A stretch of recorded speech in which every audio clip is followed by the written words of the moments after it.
Back again, and we are now going to be reviewing a show that I just started watching based off the trailer that I reacted to. It was one of my first trailer reactions that a lot of you guys have watched, because it's definitely one of them that has the most views. So I figured I'd give it a go, and this is, of course, if you clicked on the thumbnail, this is the Sandman. So this is the Netflix original series based off of the Neil Gaiman comics, graphic novel series. A lot of folks have told me a lot of good stuff about it in the comments on the reaction video, which was awesome. So I got to know a lot more about kind of what to expect. Okay, I thought I was going to know more about what was going to be coming, but in all reality, this is, well, I guess I should have expected it, because a lot of the comments were very lengthy in their responses to what was possibly going to be happening. And the whole first episode, what we're reviewing today, is the first episode, and it was Sleep for the Just, I believe is what it was called, something like that, chapter 1.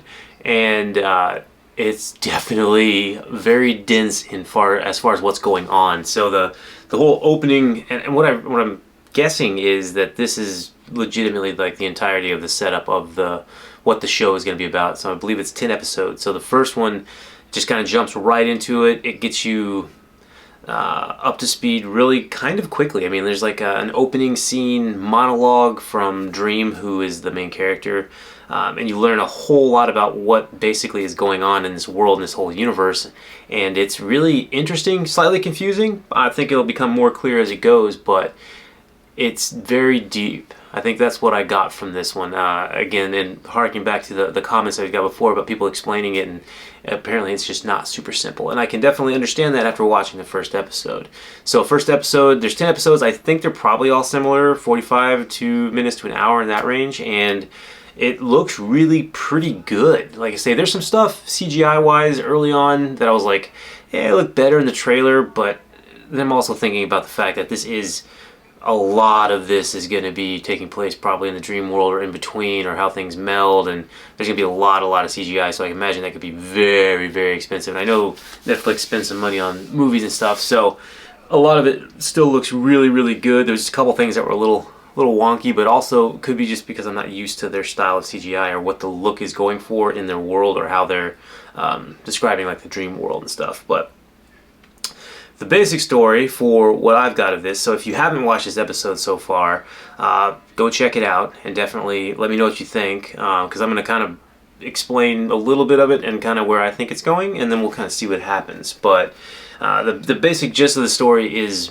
really, it is all set up. The first episode, I will say, was a little slower to start with, which isn't necessarily a bad thing, because I think there is a lot of things that need to be explored and laid out, a lot of groundwork that needs to be set, so to speak, and it definitely did that. So it got right to it in the fact of letting you know kind of what Dream is. Dream is one of the, I think, 7 endless, all related in some manner to death, and they all do different things. So Dream, Desire, Nightmare, I don't remember all of them, actually, so we'll get into more of them as they come up in the show, I'm sure. But really quick, monologue of this is kind of what's happening, and this is what I do. He oversees the whole dream world, and then makes sure dreams and nightmares stay in the dream world. But apparently it's also, obviously, dreaming and sleeping and things like that are very important to living. So then when I guess just grieving, rich, kind of eccentric person that was really into the dark arts, or history of the dark arts, gets a hold of these different necessary tools to try and capture death, is basically what happens in the first episode. And I can't think of the actor's name for the life of me, but he's been in some good things, a bunch of good things. He plays a good bad guy. He's always that bad guy. If I can figure out exactly how to do that, I'll put a picture of him right here. I think most recently I'd seen him in Godzilla, King of Monsters. That's just what pops into head. But he's been in a lot of movies. And again, normally he's a good bad guy. He's one of the bad guys from, I think if we take it all the way back, Last Action Hero with a little Arnold Schwarzenegger in there. He was one of the guys that had like the different contact lens, or the different fake eye that could change out to different things. He's been in a lot of stuff. Either way, plays a good bad guy. So he's the one that's kind of got this whole cult following kind of set up at his estate in Oh, it was London. Yeah, they said London. In the early 1900s, 1916, 1917, something like that.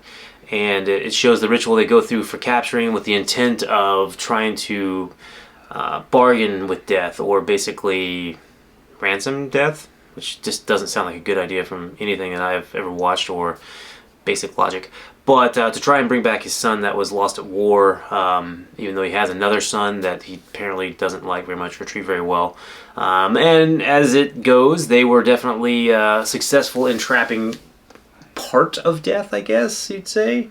So he was able to trap Dream, but keep him in this little circle that they had built up there, and then they kind of start to realize what he is with the help of one of the nightmares that Dream created that escaped who's played by Boyd Holbrook, who's another actor that I really do enjoy.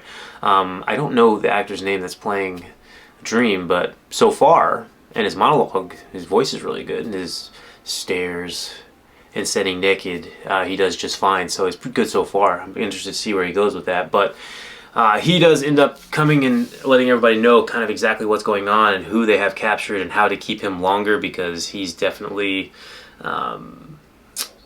he was after Boyd Holbrook in the first place for escaping the dream world and just slaughtering people, I guess, or murdering them, and it definitely seems like he's very good at that one. I kind of wonder if they were kind of setting him up as like maybe he is the rationale for the who was the people that one that slaughtered all the people? Jack the Ripper. Jack the Ripper in England. Not sure, but maybe we'll see something come up with that.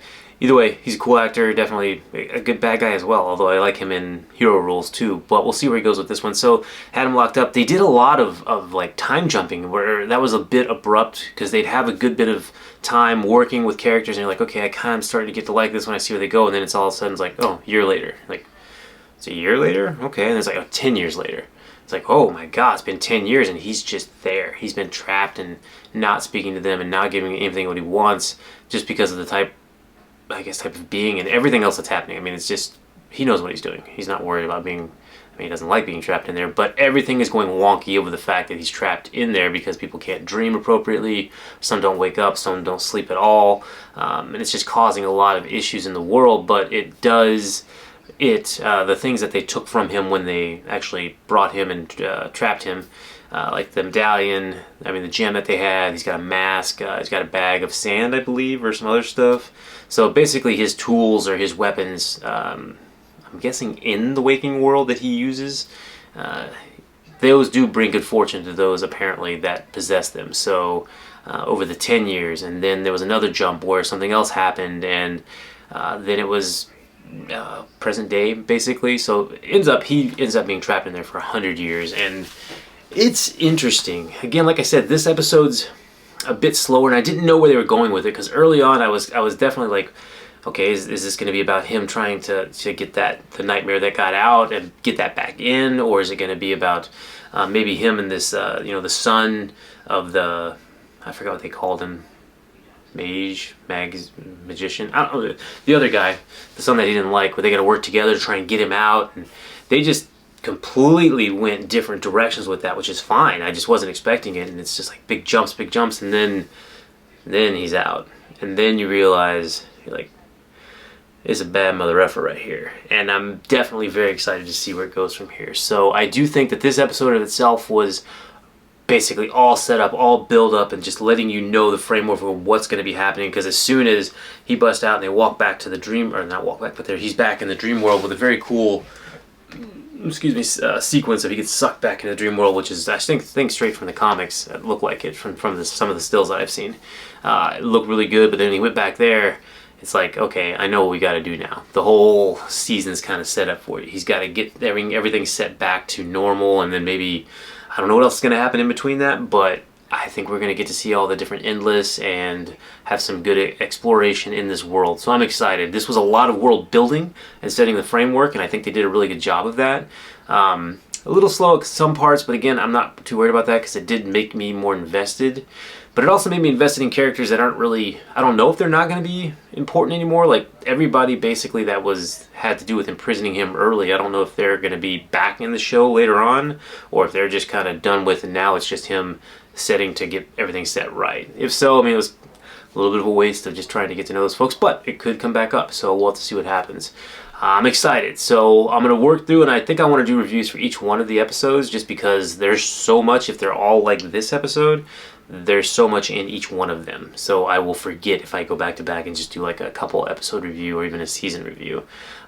So I think we'll stick with this way, see how it goes. Let me know what you guys think. Am I right with maybe how it's going or where it's going towards? Or did you guys like the first episode? Was it slow to you? Did it seem like it was a little bit more world building? I mean, again, I think that's exactly what it is, but that's what it's supposed to be. So pretty excited. Hopefully, again, the trailers that they show a lot of the other stuff that's going to be happening, so I'm sure there's a lot of other things coming down the line. So let me know what you think and what you thought of this episode. Peace out.